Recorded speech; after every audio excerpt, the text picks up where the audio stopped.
Oh, dude. Yeah. Oh, my God. How sweet she's being.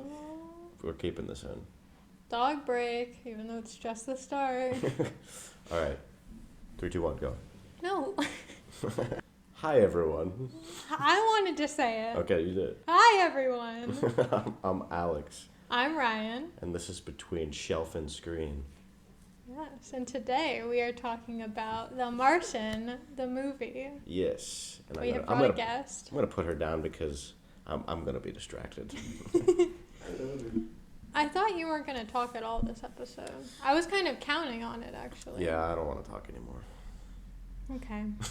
That was Between Shelf and Screen. We'll see you next week. You guys have no idea like how big a deal that was though. Like I have not been able to actually pick up that dog or be affectionate with her, and that was like the first time. She's stuck.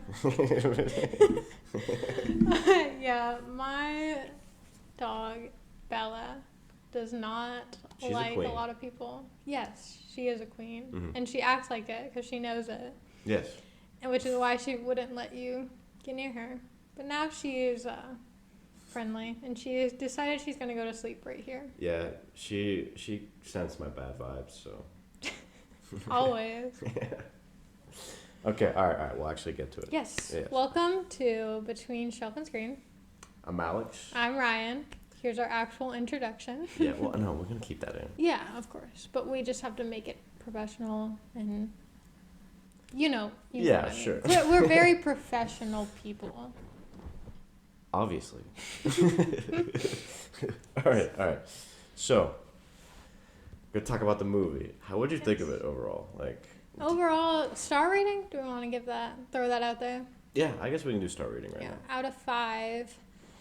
Even though that's not the usual star rating. For like movies, yeah. Yeah, usually you do it out of 10, but just to keep it consistent with the books, I guess. Yeah, we're more book. We lean towards the books anyway, so I mean. Right. Well, I'm actually going to be kind of controversial with what I said last week, I guess. But I would rate the movie 4.5 for it being a movie, but I didn't like it more than the book. You know, does that make sense? No, that makes a lot of sense to me. That's going to throw people off, but I think I understand Right. exactly what you mean. For it, taking in account what it takes to make a book into a movie, I would give it 4.5 stars. But I wouldn't say that it's better than the book just because my rating's higher than what I gave The Martian the book. Yeah, I think I'm going to put it exactly the same as the book, 3.75. Just because. That wasn't what you rated the book, though. Yeah, it is. You gave the book 4.3. Did I? Oh, I Yeah. changed it a bunch, didn't I? Not in the episode. You might have in your head. Okay, yeah. What she said, that's my actual rating. I'm an idiot. So. No, you can rate it 3.75. It's just going to be confusing. Okay. I guess he changed his mind in between. Good Lord. That's why it's called Between Shelf and Screen, because Alex changes his mind between each episode. Yep. But no, okay.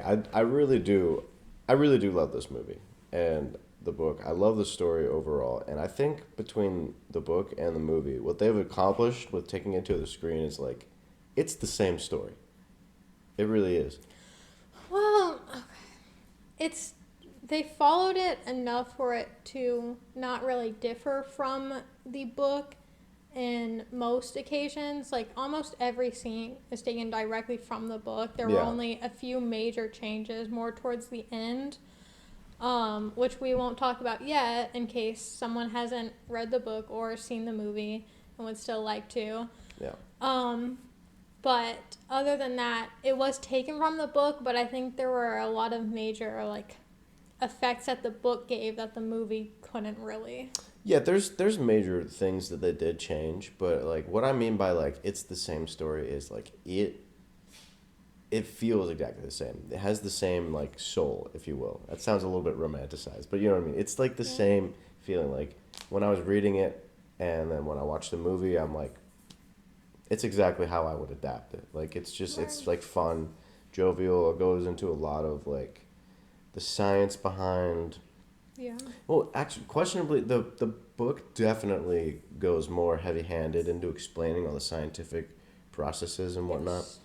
And like the movie just doesn't have time, but it still shows it a lot. And I think it's the same story to me. I think the changes that they made, although some of them were not necessary, but I think they still it made a lot of sense. Are you laughing at Bella right now? She has a Yes. toy. I'm sorry. But- Really should put Bella away. No, it's fine. It's fine. Look at me. No, but yeah, no. Like the changes weren't that intrusive, and I did not think it made the story better or worse. It was just a good adaptation. Like the changes they made, not intrusive. I'll just leave it at that. Yeah, and I think the science part stayed on par with the book. However, it didn't go as in depth. It still showed everything, but it didn't do a lot of explaining really at all throughout the book Yeah. or throughout the movie like the book had explained. But I would say, again, at the end where they started to change things, the movie added in a specific point where I don't know if scientifically it would have worked out as it did, but moreover, we'll get into that. Oh, I know exactly what you're talking about. Yeah. Yeah. It was a little scuffed. It was interesting, though. It made it more exciting. Yes, definitely. Yeah. I understand that change because, like, I mean, and it was mentioned in the book, too.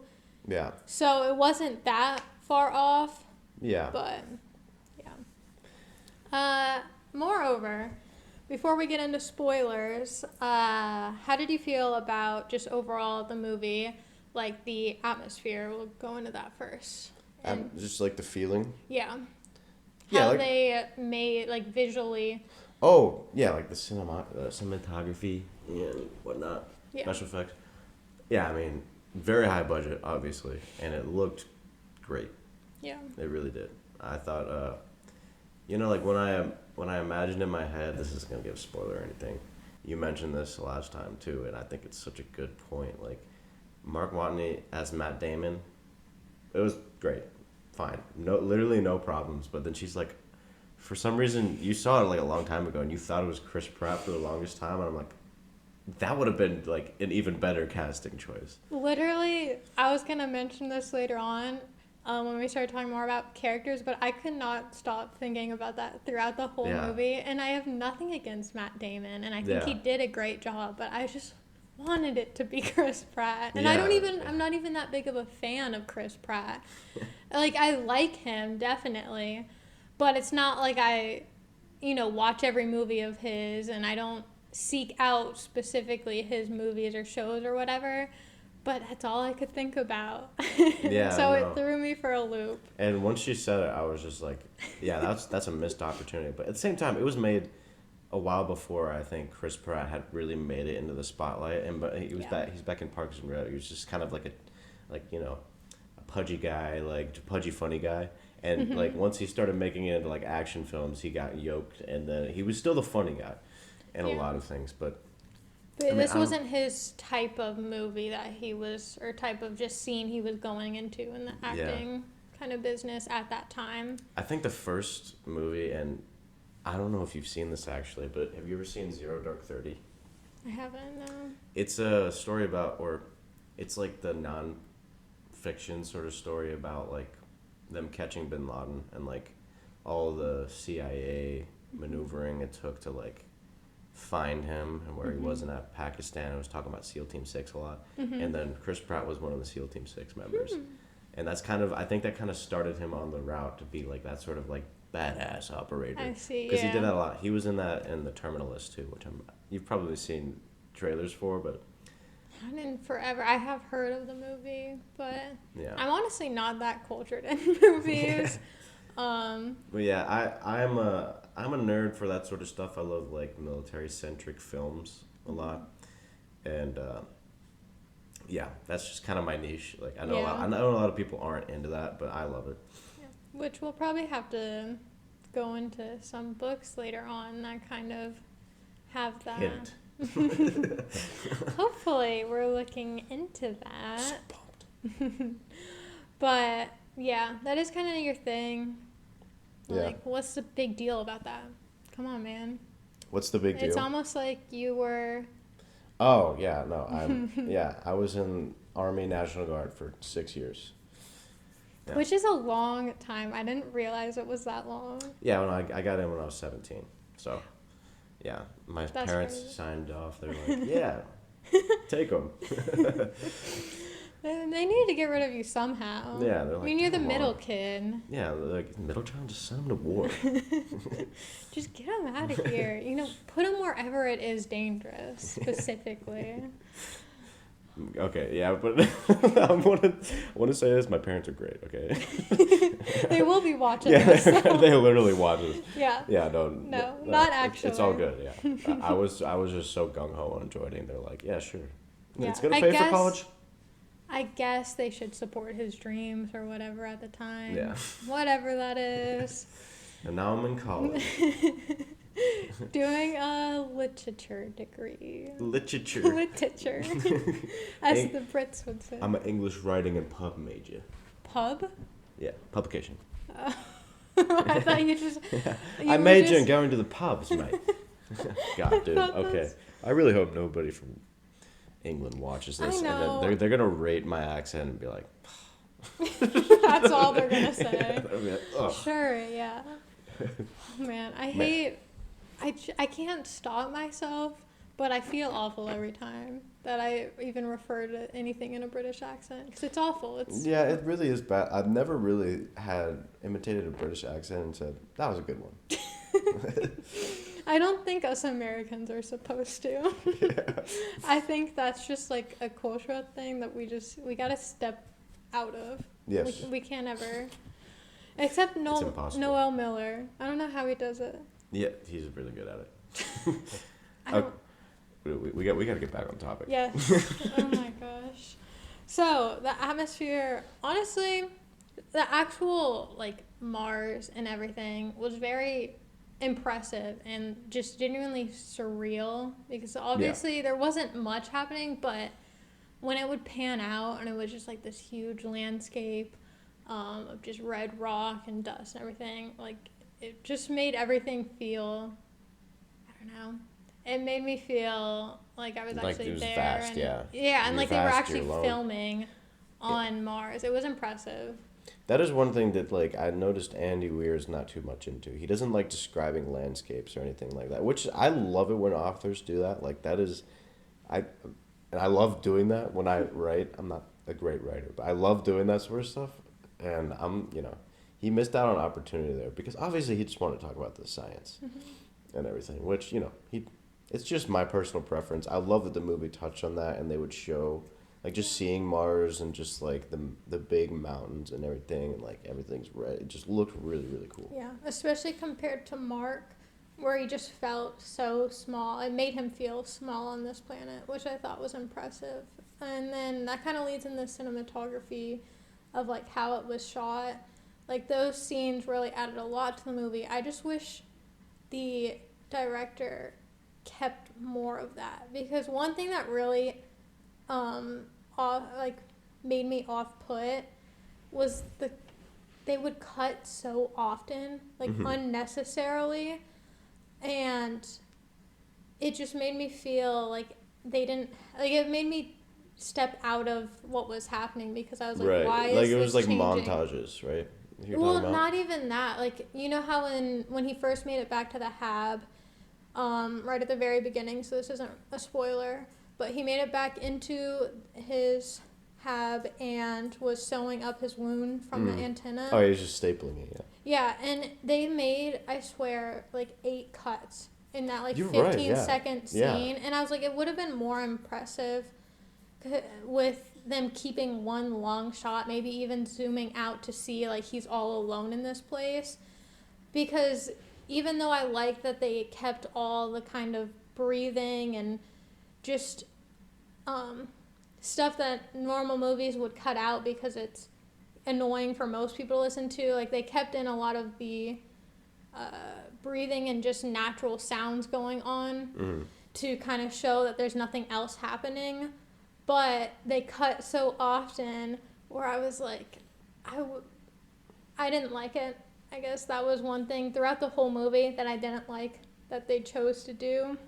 And they would change scenes, like, or the shots, like different angles so often, where again, I didn't feel like it was unnecessary. I think this movie would have been better for like panning almost, or just keeping wide shots, because I liked when the director chose to do that, because again, it showed the space that he had, that Watney had, and just made him feel smaller altogether. But he didn't do that the whole time, which I think was a missed opportunity, I guess. Yeah, and like when you were talking about that, it made me think of this. Like, have you seen Studio Ghibli movies, like Spirited Away? So one of the things that director does in those like animated films is they'll just have like pauses in the film where you're just looking at like nature or just like what's going on at a certain moment. It'll just pause and it lets the viewer kind of just sit there and observe. And I think those are so important for movies. And people like, it makes me mad when like people watch movies and they get bored so easily, and like that sort of stuff will throw people off because they're just like, nothing's happening. Why am I even paying attention? But I personally love those sorts of things, and it sounds like you do too. Yes, I altogether kind of like slow moving books and shows. I like that kind of stuff more than the average person. But I feel like if you really enjoy watching a movie for the creativity behind it and analyzing it, you would enjoy shots like that. Like, I think Call Me By Your Name does a lot of that, which is why it was so widely loved.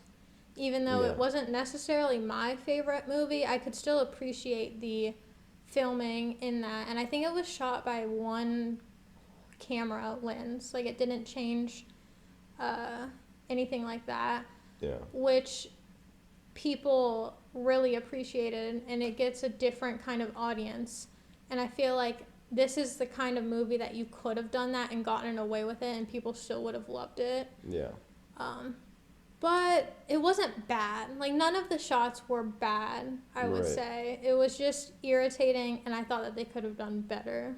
Right. It's interesting that you pointed that out because, I mean, when I watch movies, I don't really, that's not something I really focus on. And, like, it's interesting that you pointed that out because that is such a huge part of, like, what can make or break a movie. And, like, I don't, personally, it didn't really affect me too much because I didn't feel like it was a very personable story. It was just kind of like not very much so focused on the characters, just like the situation and the science. That's really what he wanted to shed light on. And I think it did fine for what it is. Although I would have appreciated moments like that. Because I know when it gets silent and like you're looking at a landscape or it's like two characters and there's dialogue, but it's like just silence and only those two things happening, then it draws people in very well. And definitely a missed opportunity. So yeah, that's a good point. Yeah.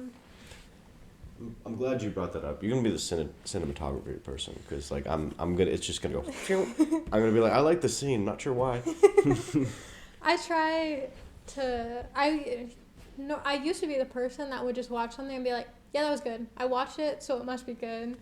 And ever since, like, I've kind of gotten into the rabbit hole of YouTube of like diving into what makes an actual good movie and why the way that you film it is so important. That now I'm not too knowledgeable on it where I could still enjoy a movie, but I definitely think about it and I try to find ways where I would have liked it more, like specifically the scene I mentioned. I think that would have been a really good time. But like when they're back on Earth, I don't think that like zooming out or anything like that was necessary because it was so fast paced on Earth. There was a lot happening and we really didn't, like you said, the characters weren't personable, so we didn't really care as much. And even in the movie, which I kind of disliked, that they changed from the book, was that there wasn't as much personal time with Watney, so we also didn't really connect to him like we did in the book. which was, I know it's not a character-driven book, but still, I think they valued going fast-paced rather than focusing on really developing this character, or at least showing it. To an extent, it still wasn't bad. I didn't hate Watney's character or anything, but there just wasn't that much that made me feel like I did when I was reading the book. Yeah, you don't really get emotionally drawn in. Right. And even though they made it more of an emotional book or movie compared to the book, I feel like do you think?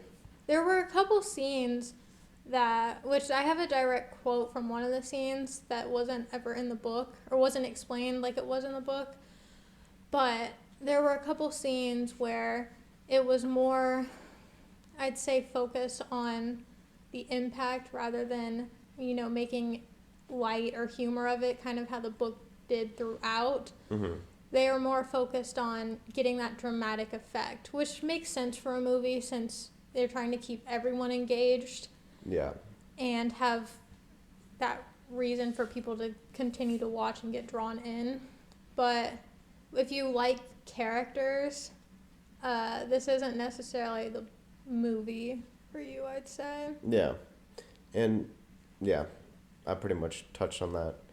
Also, I think as far as, just, story-wise, plot, what they were trying to accomplish and everything, the writing for, just the scripts and the movies and whatnot, I think it works just fine.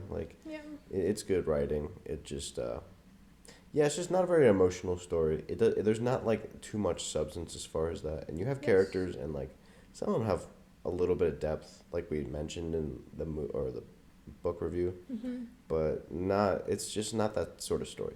Right, and there wasn't much the movie could do while staying true to the book, because initially the book was not really emotional or dramatic at all in the sense of using your emotions, since it was more of a scientific base. You can definitely see that the author had a scientific background, and probably everything that he wrote before and everything that he learned from writing was from writing reports and such. Mm-hmm. From working in just the field. Well, no, it said, at least on the back of the book, that he was a software engineer. Yeah. But he was just a really big nerd about, space travel. Right. But even still, it's not specific, lab kind of science, but it's still definitely STEM-based, which has an effect. Yeah, it definitely does. And that's probably...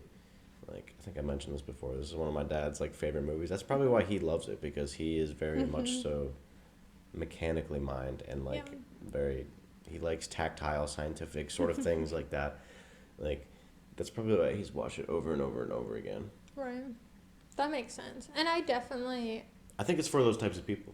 Yes. Yeah. That is what I would say as well. I would suggest it to people that straight to the point, chronological. There wasn't anything really branched off. It was just straight on the same plot throughout. How some movies will have sub-stories or subplots and little things for romances and whatnot. Mm-hmm.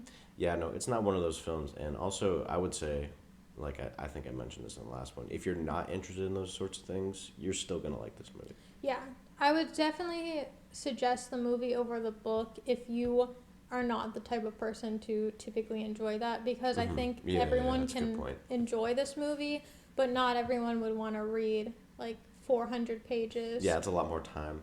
Yeah, and a lot more just technical detail. Mm-hmm. And slow burn. The first 100 pages, really, he wasn't even in contact with Earth. Right, and then everybody on Earth is just what do we do? Yeah, so... They really sped that up in the movie, which I appreciated. Mm-hmm. It was good for a movie. There wasn't anything they could do because people would be bored. It was already a pretty long movie. It was 2.5 hours, I think. Yeah, something like that. Longer than the average movie, I'd say, just a little bit. But there's not much that you can do. And there were a lot of journal entries in the book that were just not necessary for the plot, but I personally again, I like slow burn, so I personally think it Yeah. would have been nice to see because you got to know a lot more of his character in this, which is why you couldn't connect as well in the movie. But you also got to see just the struggles of Mars. Like, I know, I guess we'll probably be getting into spoilers now. Yeah, we'll go into spoilers a little bit with what you're saying, and I think we should Yeah. go into like the big changes because there's some big Yes. changes that are worth discussing. Yeah, so if you still haven't seen this movie, which is kind of crazy, it was pretty popular at the Yeah, time. and also it was a long time ago. So like, what are you doing? Right. And we will be talking about book spoilers, so if you haven't read the book and are interested in that, then I would click off now. But, so going in the first kind of major change, which wasn't really a change, it was just a difference, is how in the, like we said, it kind of skipped through a lot of that journal entry and just days that nothing really happened that he Yeah. talked. That's necessary. Yeah. But it also skipped over, like, the struggle he had collecting all the dirt, and, like, his first main task was building a farm. Like, it skipped over all that. It did show him trying to make water for a little bit, but then it also skipped over the whole Pathfinder, like, Right. mission, which was very weird since that was what set him up to then go on his mission to, I always forget what it's called. The crater. Yeah. Oh yeah. Whatever it's called in the book, but the like crater, Acidilia Planitia. the crater that Ares 4 was at, where he was going to get picked up. It, like, that's what needed to set him up. Which, to be fair, they also skipped over all of that, really. So you didn't really need to have the Pathfinder if you didn't even show the mission to Ares 4. Yeah. We just knew that it was going to be a long time. Yeah, and honestly, like, in the book it works just fine, but like for the movie's sake, I think that was pretty necessary. Like they could have shown honestly, yeah, like you said, there's a lot of cutscenes. They could have shown little cutscenes and him explaining that he struggled. Right. They could have, at least done more journal entries. They didn't need to show, like, him just driving for 20 And he's like, days. oh, there it is. Right. Like, I know that they weren't going to show 20 days worth of his entries, like, every day. Oh, I wiped off the solar panels, and then I fell asleep at this time, whatever. But they could have added in some of his jokes or whatever. Because, like, that was one of the main things, is he was sitting in his own poop that whole entire ride to Pathfinder. Which is disgusting. And then they just glossed over that. Yeah. I was like... Yeah, the book really shows you the nitty-gritty, and then, like, the movie, like, softs it over. And then also, this is something that they changed. Like, obviously in the book, they're dropping, F-bombs left and right, and it's fine. I don't think that should limit the age limit for any reader. I think you can, if you can read any book, pretty much. You'll be fine. Right. But Except Colleen Hoover. yeah, there's a few maybe, but Where they just don't set up a good... It's not like they're setting up some just controversial things. Like, just because it's, like, language and stuff, I don't think that should limit, like, make it where only adults could read it. yeah, reading is totally different, I think. But, like, as far as rating, but I know in the movie, they, it's PG-13. And I think they just did that to get a wider audience, which... Yeah. Honestly, that really wasn't worth mentioning at all, because it's like it doesn't change the story. They just don't. They just No, can't. you did. You just missed all. You missed that they didn't say fuck every sentence, especially Annie. I mean, our favorite character. Oh right, yeah, missed her. She's just a no nonsense lady. They really showed us how strong a woman can be if she says fuck twice every sentence. Girl boss, am I right? Yeah. Wow. That's what it takes, apparently. I do think, I mean, I would say I wish he wrote his women better, but I don't think he wrote any of his characters that well. Like, in the book, which is just like, this was a debut book.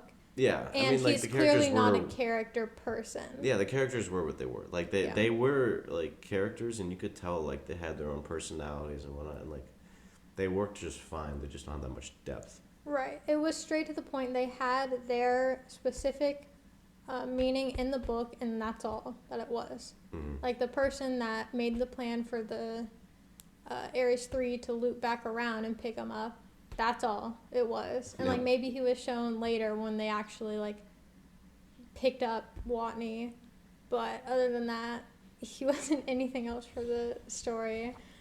So that was just a personal thing that the author was not that well at writing.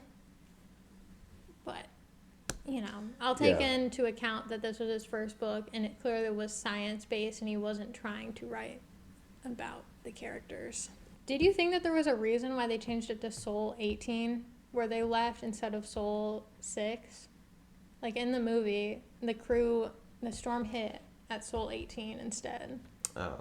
And I was never explained why it was changed. Or, well, I know they wouldn't directly explain it, but I didn't see, like, a point besides maybe being more associated with Mars, so Watney had better idea of his surroundings. But other than that, it didn't make sense. It was weird. Wow. I only got, like, the really big changes. Like, I didn't get into the nitty-gritty like that. But, yeah, I don't know. That's kind of a weird thing that they did. And it was a point made that, because it's a 30-day trip about, where the point was that it was on Soul 6 is so then NASA could argue that, we'll just send the next crew into Ares 3, lands the site, so they could argue for an extra trip out to Mars, because they only had 4, I think, and they were going to argue for a 5th trip because this crew had to evacuate so soon. And they also wanted, like, PR reasons to go and maybe bring back Mark Watney's dead body when they still thought he was dead. And so that was, like, a main point for figuring out and finally how they solved Mark Watney and the satellites, because they wanted to check out the scene to see what they could do and possibly ask NASA to send a crew there. But then Soul 18, that's, like, more than halfway through. They wouldn't have that much supplies as they would compared to Soul 6. So it was a weird change. Yeah, that is interesting. I don't know. I don't think it, like, obviously I didn't notice it. So, like, I don't think it really matters too much, but at the same time, yeah, like, that's, why would they change that? Yeah. Well, clearly you just don't have an eye like me, and you must not be that involved into the story. Guess not. I guess I'm just Did you lame. even read the book? No, I'm lying. I don't like books, guys. I don't read. But okay. Let me get into it, like, a big difference. So, airlock explosion. In the book, it's a much bigger deal. He's like trapped in there for like an hour, but in the movie, he just like recovers and then he seals it up, and then he's like, my potatoes, they're destroyed.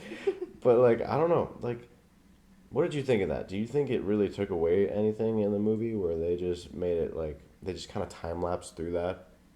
And they did, and again, it kind of adds to the whole thing. It felt like every issue, besides maybe the initial explosion with him trying to burn hydrogen gas to make water, every other main event, they just, like, he found an immediate solution, and they just moved past. It wasn't ever really discussed. Even, because he just, like, all he has is, like, the cracked face mask, and they duct taped it, and then all good. Yeah. I guess it made the moment more intense, because, like, I guess it would have been kind of hard.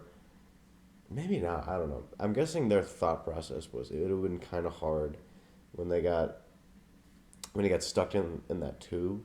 It would have been kind of hard to, like, explain how long he was in there and, like, make that interesting and whatnot.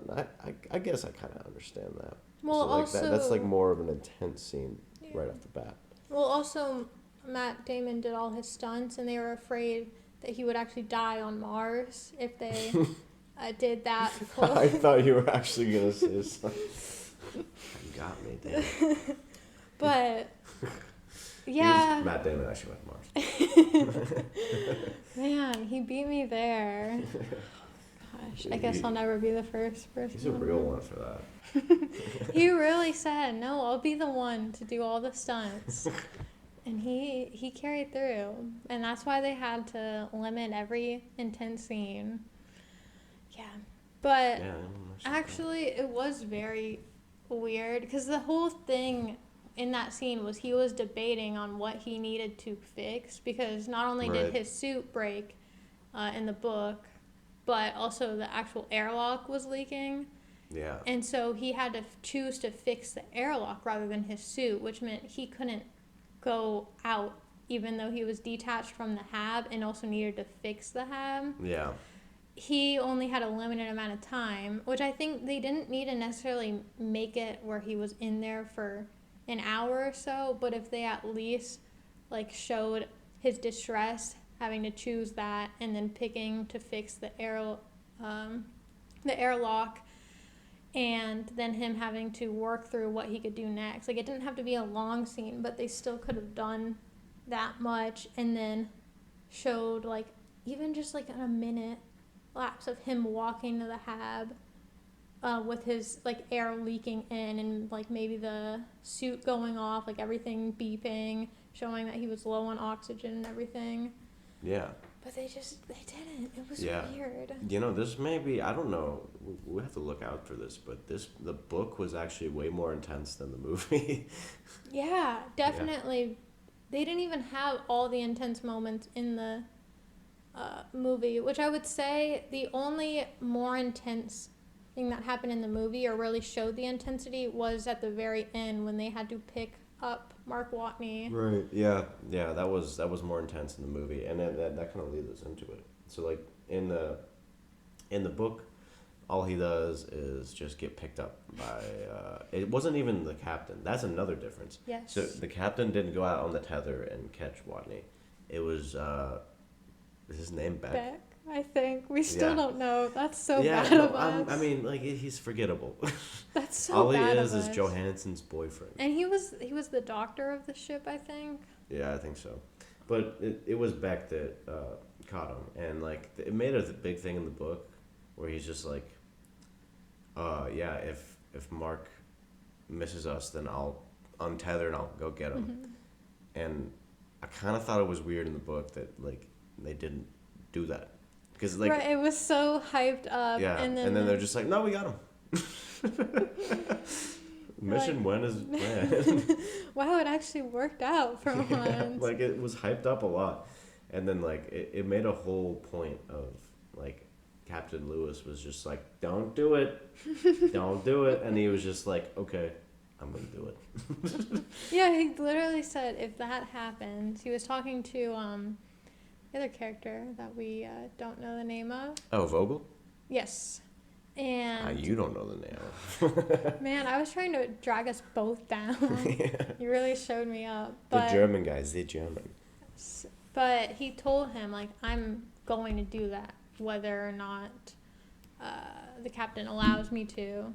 Like, I don't care at this point because we're here to save Mark Watney, whatever. And then they didn't have to do that.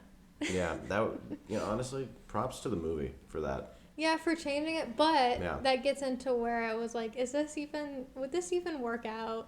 It might. Where it was mentioned in the book how Mark Watney made a joke, which later led into how he was actually saved in both the book and the movie. But Mark Watney made a joke that said, I could pull a whole Iron Man move and cut a hole in my hand and then propel myself with the air escaping, so then it'd push me towards the ship. And the book chose to not do that. Like, the captain said, absolutely not, that's idiotic, but we might do that for our ship to get the ship closer to picking him up, which makes sense. And that was actually controlled because they could airlock where they were in the ship. And then that led to him being picked up in the book. But in the movie, they still did that, but then they still weren't close enough. And so then Mark Watney did the whole Iron Man move. Which actually, when I was reading it in the book, I thought he was for sure going to do that because I had that in the back of my head from the movie. That was the one thing I picked up. Yeah. And then he didn't do it, and I was like, wow, I must be imagining things, because why would they like do that in the movie? And That then you is watch kind the of movie, you're silly. like, oh, right. I wasn't wrong, but But I think it might, like, it wasn't I'm pretty sure. stupid. I'm pretty sure it is possible because Yeah. like that's all like when in space, like how they control trajectory. Mm-hmm. I know like they rarely actually use like the propulsion system unless they're going super large distances and like to control the direction, like they'll use little pressurized air. Yeah. Like, so like it would propel him. Now Yeah. would he die, or like would it be able to be controlled? Because I know how vacuums work, but I don't know. Right, I know you've been up there, and Yeah, I was you've- there. Well, no, I actually know that you meant household items. I know you do all the Yeah. cleaning. Yeah. Vacuums can be difficult to handle. It's okay. You don't have to fully understand them. Yeah, I can't do it. But yeah, the actual idea makes sense. But again, would he be able to control it? Actually shoot himself towards, and he did struggle a bit. It wasn't like, oh guys, I'll do this. Watch, I'm doing it, and I'm Yeah. a pro at it. But he had to go a decent ways away Yeah. to get to them. Yeah, in the movie, I'd say it does the job. Like, it makes the scene super intense. And, like, Yeah. yeah. I think it was a good change, honestly, because they were, like, even if it's not scientifically accurate and Mark Watney would have actually just died from it, I think it's still a nice ad. Just Yeah. because there was so much hype up to it, and then, like, I don't know. Yeah, and it's still a movie in the end. Yeah. A fictional story.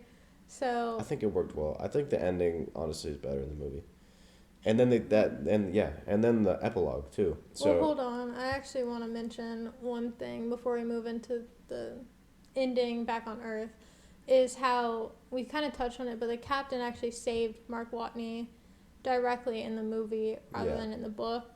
Did you prefer that over than Beck?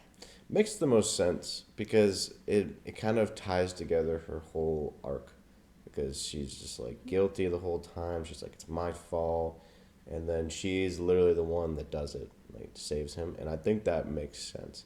Now, does it make sense for how the crew operates and like I guess for realism, which this book is heavily reliant on? Probably not, but I think that makes sense in the movie why they would make her character directly do it and catch him. That was like exactly the point I was gonna make. Is Yeah. how realistically it makes sense why the book, since it's so heavily based on the factual workings of this and science and everything, why it didn't happen in the book, because you saved the captain before everyone else on the ship. But it was kind of weird how they brought up the guilt in the beginning of the book. And I think I mentioned this in the last episode, is how I felt like it was unresolved and not ever mentioned again. But then I liked how they chose that in the movie, because it showed like, hey, this was important, and she really Yeah, there was took some hold of emotional payoff. yes. So I appreciate Yeah, I think it works pretty well. And then that leads us into the epilogue. Yes. So, like, the book ends basically when he's on the ship, and then after he got, like, a little bit of a shower and just, like, kind of decompressed, some food. And then he stank. Yeah, and I'm And glad they they mentioned mentioned that. that. Yeah. I'm glad they mentioned that, because homie didn't shower for, like, a year. Yeah, and 2 years, and Yeah. it also showed, which the book never covered and the movie did show, is how like his malnutrition affected him. Like he lost a ton of weight, and like his body hair, like it showed him having a beard, all messy and everything. Which I was like, oh yeah, why didn't I think of that? 'Cause Yeah. the book never mentioned it. And but the epilogue, that whole portion. So in the book, basically, the movie ends right after he got on the ship, and Mark says like a whole thing, like at the end, kind of tying it together, and he's just like, "These are my thoughts, and I'm just happy I'm here." Yada yada. Book ends, and then so in the movie, they added a whole epilogue where Mark goes back to Earth. You see him there. He's sitting on a bench. He sees a flower, or not a flower, little plant, and then he's like, "Nice. It looks like a tomato plant. It's like oddly reminiscent of the potato plant on Mars." And he's like, "That's cool." And then he goes and has a speech to a bunch of astronauts, and then he basically says like, oh, something's gonna go wrong in space travel. He's like, but you just gotta make the choice: either sit there and like die or get to work. He's like, any questions? All the astronauts have their hands up. I like that addition, and I also liked they showed Ares 4. Yes. And they showed Johansson and like Beck and the kid Yeah. watching from television, and then it showed the Chinese astronaut. Well, yeah, they finally Yeah. tied that back because earlier in the movie, China helped them with giving them their probe basically, and then it never showed the reason why they would do that. It didn't make sense, and then it finally tied it around where in the book it shows blatantly that China agreed to lend this or give this to them in order to get one of their astronauts onto Ares 4, so then people would see that and know Yeah, like and everything. China is like the world superpower or Well, world contender.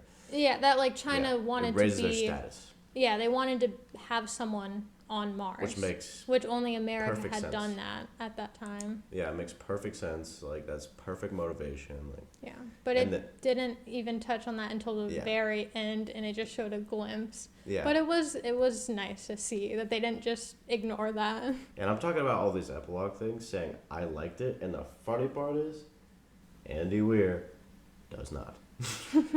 He was complaining about it on Reddit. Doesn't like that they added that. He's like, it's extra. Basically, he's like, I didn't appreciate that they added that. I thought it was stupid. And I was like, wow. I generally agree with the author, but I disagree. Now you have beef with him and are never going to read a single book because you think this one difference is like end all be all. Can I have it? No, it was like, I love what the movie did. Like it gave closure to everything, not just Mark Watney and the crew. Yeah, well, I forgot to mention this in the book, but one thing I did notice is how in the very beginning, the first line is like, I fucked up. Yeah. That's what Mark Watney says. And then the very last line of the book is, this is the happiest day of my life, where it basically is contrasting how he started the book of saying, like, I'm basically dead, this is awful, everything. But then it's just a big contrast, and I think that the author did that on purpose to show, like, how far it's come. And, like, I appreciated that. So it definitely was a change that the movie did, where it wanted to add the resolution fully of him getting back on Earth, because we didn't know if they even made it all the way back, or if the ship didn't break down. Like, there's all these other things that could have happened. Yeah, it just, like, the ending of the book was fine.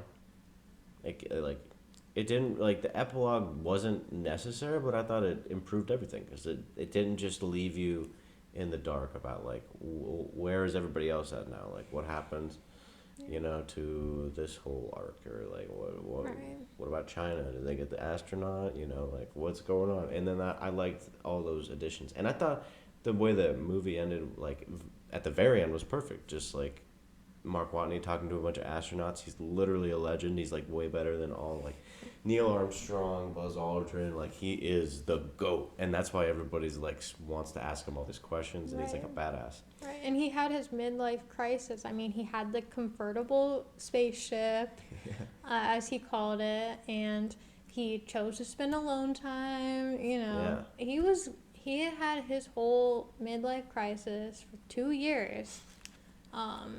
So he is genuinely a legend. The legend, dude. No, but I thought, I don't know. I want to look at exactly what Andy Weir said, because I want to know his exact reasoning. But I wrote down in my notes that he didn't like it. And then I did not add why. Yeah, I mean, it also it's his book. So, of course, if the movie is going to choose what they believe is a better ending, I'd be a little like, whoa. You're saying that I didn't write the best ending? But I get why the movie did. It was definitely more movie style for it to end like that. Dude, this is what he said. This is so funny. Though Weir has said the original version of his novel did not have an epilogue after Watney's rescue, it was cut. He said, "I just didn't like it." Weir explained in a Reddit AMA, having an 8-month time jump just for one more scene felt lame. Also, the epilogue itself wasn't very good, in my opinion. He just sounds salty. like, Wow, you're really That's gonna so do funny. 8 months for one scene? Wow. Yeah. Okay. I mean, like, it's his opinion, and I'm not gonna, like, Oh, poop on him for it, but, like, that, he just sounds salty, I'm gonna be honest, because I loved the epilogue. I thought it was good. he does have a point though. They did do a whole 8 month cut, which they cut a lot of things out. To be fair, it was kind Yeah. of in style of the movie, just to show that Mark Watney has a ton of fans, and he's kind of the shit. Yeah, yeah, but I mean, I don't know, dude. That response, I think it was even like so. I'm always gonna jump back to Stephen King. So like The Shining, the movie, versus Shining the book, very different things, and King was actually salty because he sent like he wrote a whole manuscript a whole movie script, sorry, and sent it to the director, and the director said no, and basically blew off Stephen King.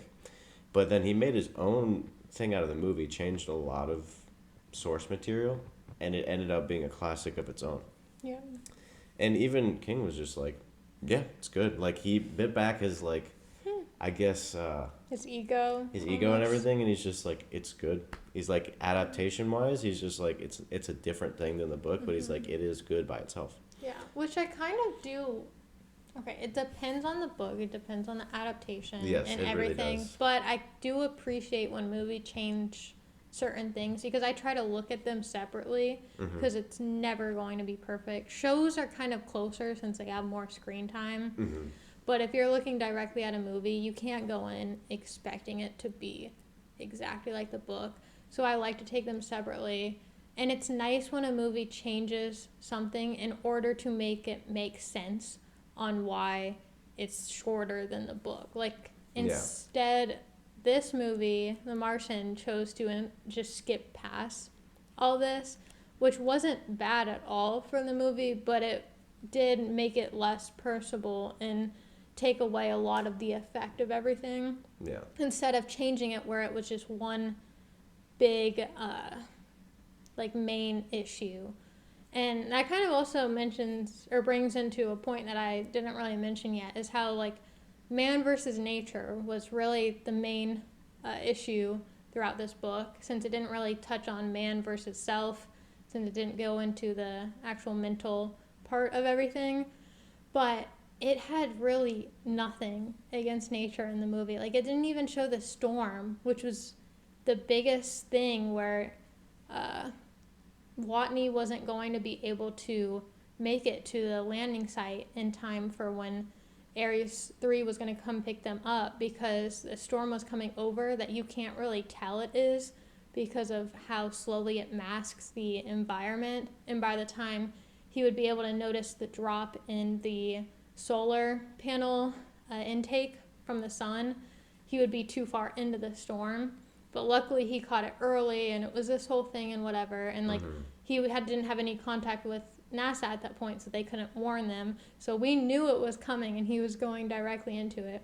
But then in the movie, they just chose past that. Like, if they, instead of showing, I would have looked past the whole Pathfinder situation, even though I thought it was important to then leading up to this. I could have looked past that, and I could have looked past the airlock and all that if they just threw in one main issue besides the fact that he's trying to get home, but they didn't do that part. And I was like, oh, suddenly we're at Ares 3 MAV. It was just, I don't know, it felt like there was no big issue besides that he was trying to get home.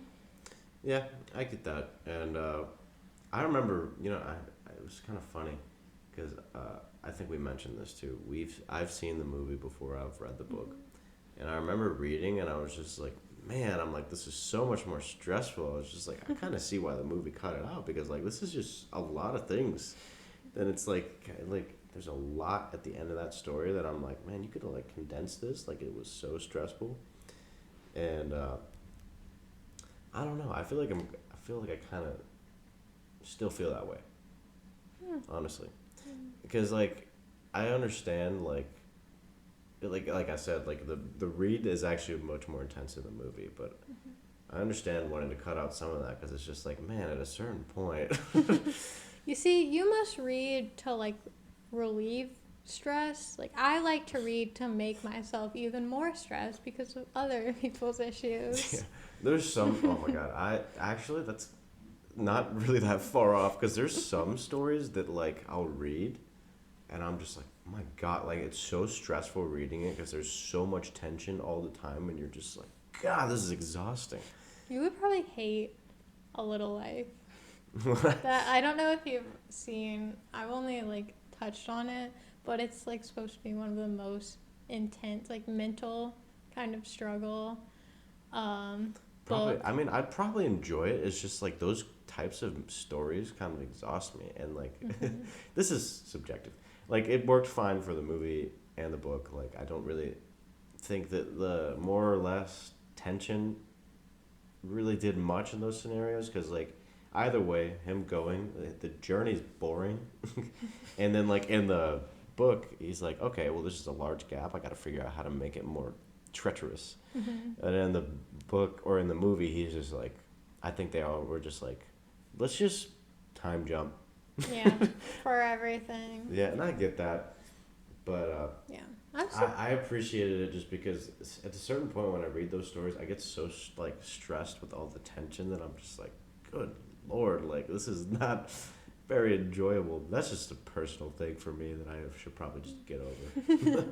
I mean, I totally get that. When you're involved in a story, especially, I mean, you start taking it personally. You're like letting it absorb into you. It's like Avatar: The Last Airbender. You remember when, so Zuko, you think that he's turned over to, like, helping Team Avatar, and he's like, Katara's like, well, join us. And then Zuko works with Azula, betrays them, and it's like such a huge thing, and like you think, oh, his character arc's just over, but he waits till like the very, very end, like on like the last season, to actually turn over.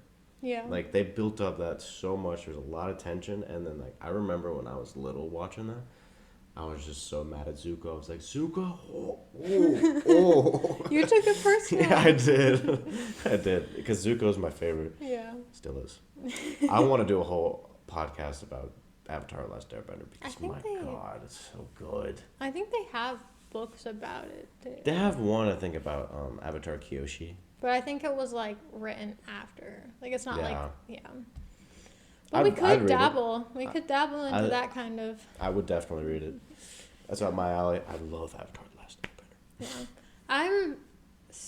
Well, I guess I would say it's interesting that you love Stephen King because I feel like he takes you on that journey and wants to make you stress out. Like, reading Misery, I genuinely had to stop at certain points because I was getting so angry at Annie, and it was like hurting me, and I was like, oh my gosh, where did this pent up anger come from? Yeah. Because wow. And I would just have to like take a break because I'd be like at work, because I listened to it on audiobook, and I'd just be fuming, and I'm like, whoa, okay, you know, when the customers come in, I can't be sitting here. Oh my God, it makes me okay. There's a future book that we're reading that literally does the same thing to me.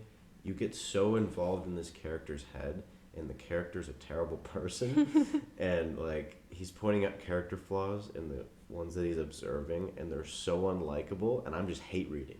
I'm just like, oh, I hate this person, and I'm just like rooting for the main character who's objectively the worst person. And then a certain point happens, you come out of it, and you're just like, what's going on right now? But yeah, I love that though. With you. Yeah. I love that though, and like King has like he's very good at making extremely lovable characters and extremely hateable characters. He's not very good at writing in the middle. Yeah. But I mean, exactly.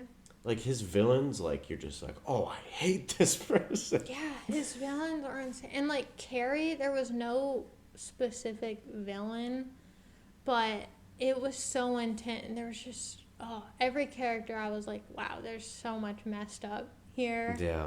I guess Yeah. okay, there was kind of a villain. Carrie's mom was. Gosh, you need to read.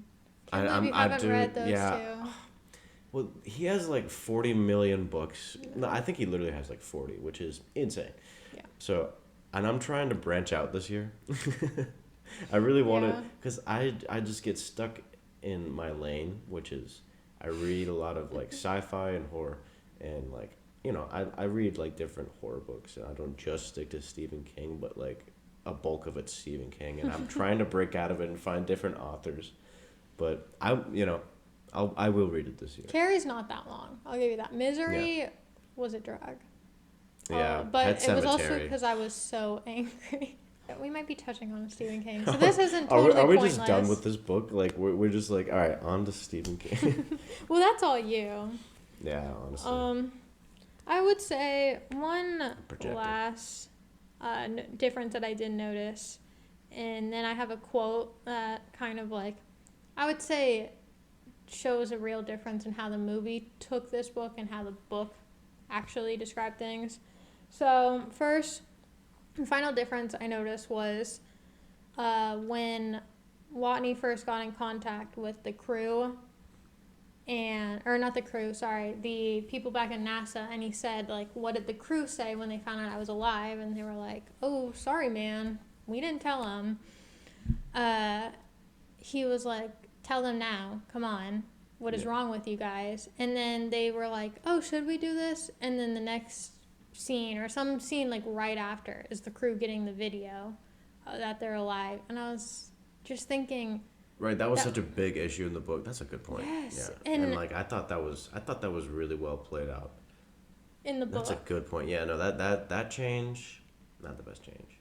Yeah, because it was a huge talk in the book, and it really showed how much NASA was trying to preserve the crew from like getting their emotions involved in order to make it back to Earth, and focus on the mission. And it showed like they were focused on that rather than the actual emotions behind this, and kind of relieving the crew a little bit about like he's not actually dead, but also you left him there. Like it was just a huge debate on what would be more impactful for them and important and what's morally right.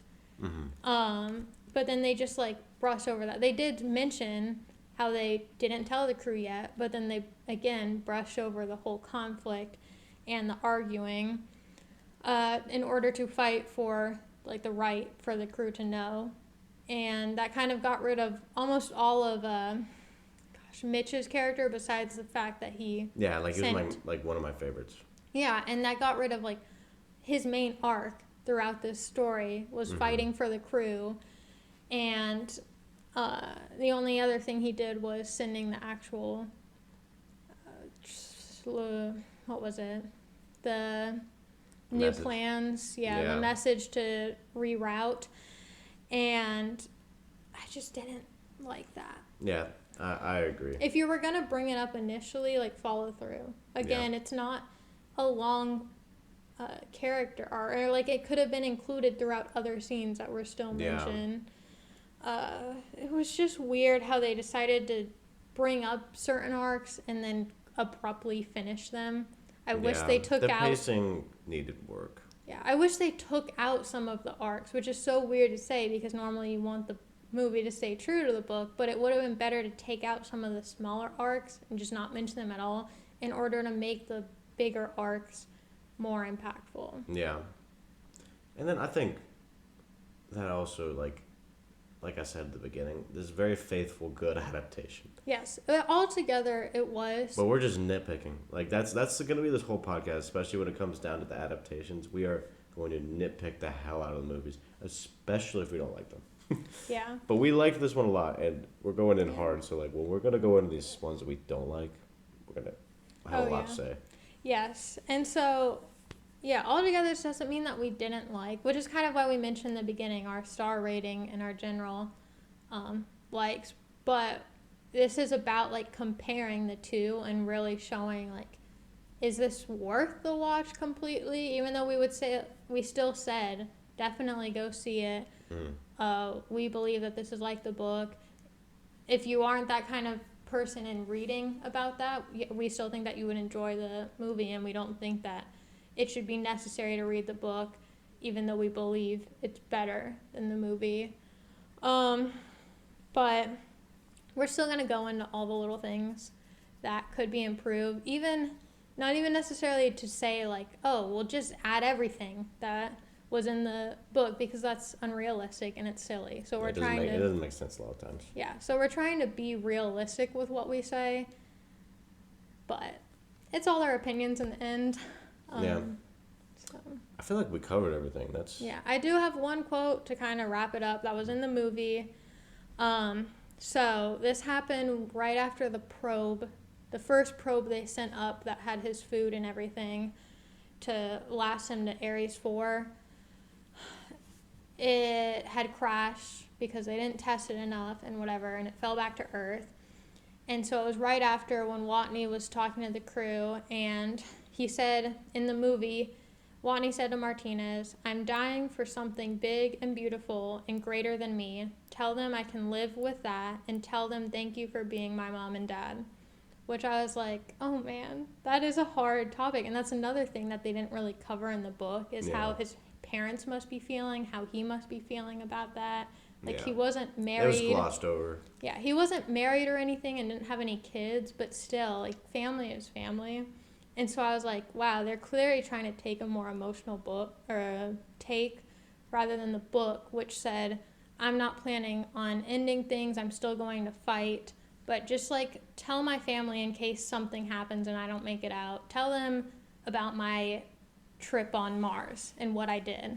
It wasn't like, thank you to my parents and, like, tell them I love you or everything. It was just like, let them know that I thought Mars was pretty cool altogether. And I was like, okay, that's a little like silly, but again, the book tried to make light heart of everything, while the movie chose to take a different path. So just keep that in mind when watching the movie, if you choose to either rewatch it after this or watch it for the first time. And if you watch this fully through, you're welcome for all the spoilers. Yeah, it'd be an odd way to do it. Again, some people do that, though. Yeah, that's true. They're like, I want to know everything there is to know. Yeah. Come in prepared. I mean, I've done that with movies a couple of times. I watched, like, a 10-minute recap. So I'm like, maybe I would like that. But, yeah, that's all we have to say. Let us know your opinions in the comments. And thanks for watching. We'll see you next week. Bye. I'm going to do it.